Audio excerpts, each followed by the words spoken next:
तो आज हम लोग थोड़ा सा इनवर्स ट्रिग्नोमेट्री के प्रिंसिपल ब्रांच के बारे में पढ़ेंगे, ठीक है? कि इसकी नीड क्यों है, ये क्यों होता है प्रिंसिपल ब्रांच ऐसा। तो इनवर्स ट्रिग्नोमेट्री के प्रिंसिपल ब्रांच के बारे में पढ़ने से पहले हम लोगों को थोड़ा बहुत ट्रिग्नोमेट्री के बारे में पता होना चाहिए। जैसे कि हम लोग एक एग्जांपल ले लेते हैं y equals to sin theta.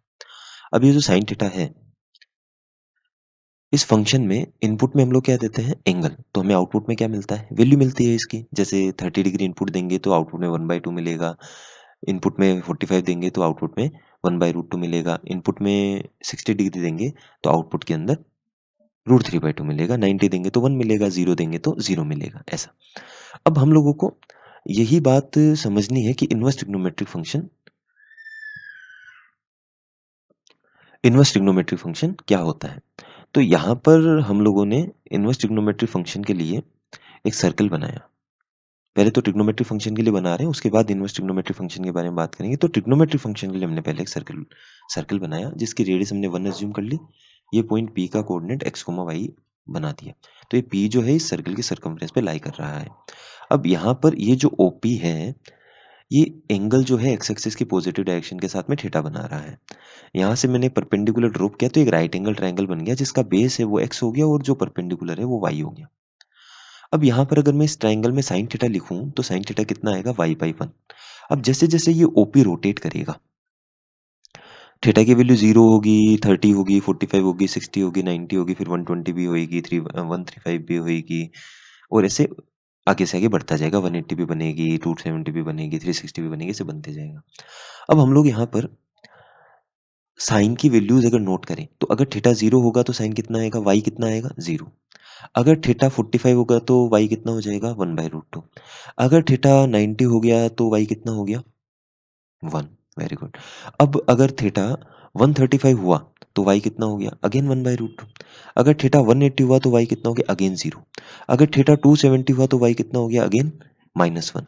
और थीटा अगर फिर आगे बढ़ा और वापस से 360 हुआ, मतलब 0 के इक्विवेलेंट 360 हुआ, तब y की वैल्यू कितनी आएगी अगेन 0। तो ऐसे जैसे जैसे ये रोटेट करता जाएगा तो इसके y को अगर मैं थीटा के साथ में प्लॉट करूंगा तो मुझे साइन थीटा का ग्राफ मिलेगा। तो ये यहाँ पे हमारे पास में ग्राफ बन जाता है y equals to sine theta का। y equals to sine theta का ग्राफ जो है वो हमारे पास बनता है कुछ ऐसा। वेव नेचर का ग्राफ, वेव ग्राफ बनता है, ऐसे बनते जाएगा आगे से आगे। अच्छा, ये एक फंक्शन को शो करता है कैसे कि अगर मैं कोई एक एंगल इनपुट में दूंगा तो मुझे एक फिक्स आउटपुट मिलेगा। इसमें तो कोई डाउट वाली बात ही नहीं है। अगर मैं यहाँ पे 45 डिग्री इनपुट दूंगा तो मुझे आउटपुट में 1/√2 एक ही वैल्यू मिलेगी, मल्टीपल वैल्यूज नहीं मिलेगी। बट अगर हम इनवर्स ट्रिग्नोमेट्री की बात करें तो उसमें क्या होता है, तो वहां थोड़ी सी दिक्कत वाली बात क्या आ जाती है कि अगर मैं यहाँ पे y is equal to sine inverse x की बात करूं तो यहाँ पे x इनपुट होगा, वो क्या होगा वैल्यू, और y क्या आएगा एंगल। मतलब अगर मैं यहाँ पे इनपुट में 1/2 रखूंगा तो y मुझे बताएगा कि साइन थीटा में कितनी एंगल रखने पर वो वैल्यू 1/2 मुझे मिलेगी।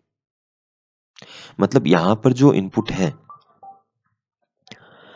तो यहाँ पर जो इनपुट है वो यहाँ का आउटपुट है, यहाँ का जो आउटपुट है वो यहाँ का इनपुट है। Inverse trigonometric function, inverse function यही तो करता है।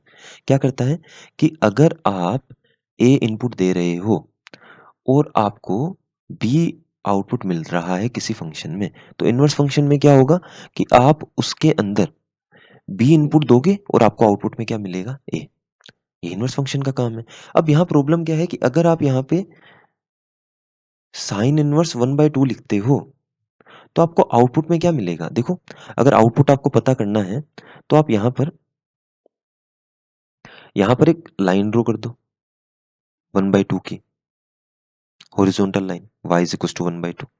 अब ये लाइन इस कर्व को मल्टीपल पॉइंट्स पे कट कर रही है, यहाँ पे, यहाँ पे, यहाँ पे, यहाँ पे, और इसके कोरिस्पॉन्डिंग डिफरेंट डिफरेंट एंगल्स मिल रहे हैं मुझे। जैसे यहाँ पे मुझे मिल रहा है π/6, यहाँ मुझे मिल रहा है 5π/6, यहाँ पे मुझे मिल रहा है 13π/6। तो ऐसे मल्टीपल एंगल्स मिलते जा रहे हैं। अब यहाँ क्या वैल्यू लिखी जाए, तो अगर एक ही इनपुट देने पे मल्टीपल आउटपुट आ रहे हैं तो फंक्शन की डेफिनेशन के हिसाब से ये तो फंक्शन ही नहीं हुआ। तो इनवर्स ट्रिग्नोमेट्री को फंक्शन बनाने के लिए हम लोग क्या करते हैं, इसका जो ये एंगल वाली रेंज है इसको लिमिट करते हैं। एंगल वाली जो ये डोमेन है फंक्शन का, ट्रिग्नोमेट्री फंक्शन का जो डोमेन है उसको लिमिट कर देंगे और बेसिकली कहा जाए तो इसकी रेंज को लिमिट कर देंगे। इसी को प्रिंसिपल ब्रांच बोलते हैं।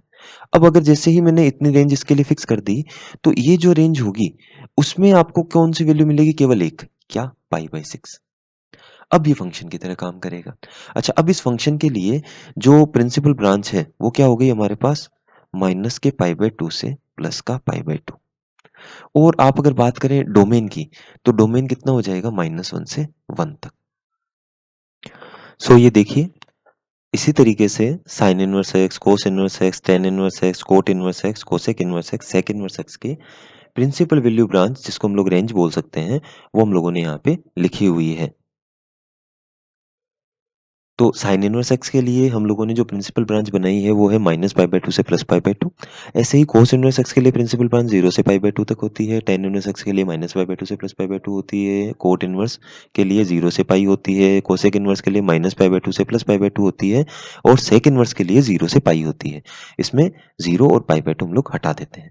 अच्छा, ये कैसे बनी, क्या बनी? तो एक ही कंडीशन हम लोगों ने ध्यान में रखी कि ये जो ब्रांच है इनके अंदर, ये अगर आप इस रेंज में कोई भी इनपुट देते हो, इस इंटरवल में कोई भी इनपुट इन sine inverse, cos inverse, tan inverse, cot inverse, cosec inverse में देते हो, तो उसमें आपको एक ही वैल्यू मिले।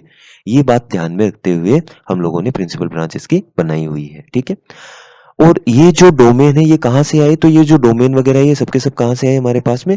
जो हमारे पास में ट्रिग्नोमेट्री की रेंज थी वो अब इनवर्स ट्रिग्नोमेट्री की क्या बन चुकी है? डोमेन बन चुकी है। और ये यहाँ पे इसकी प्रिंसिपल ब्रांच वैल्यूज बन चुकी है, जिसको शॉर्ट में पीवीबी भी कई जगह पे बोला हुआ मिल जाता है। इन जनरल हम लोग इसको रेंज भी बोल देते हैं, ठीक है? So I hope you understood well. Thank you.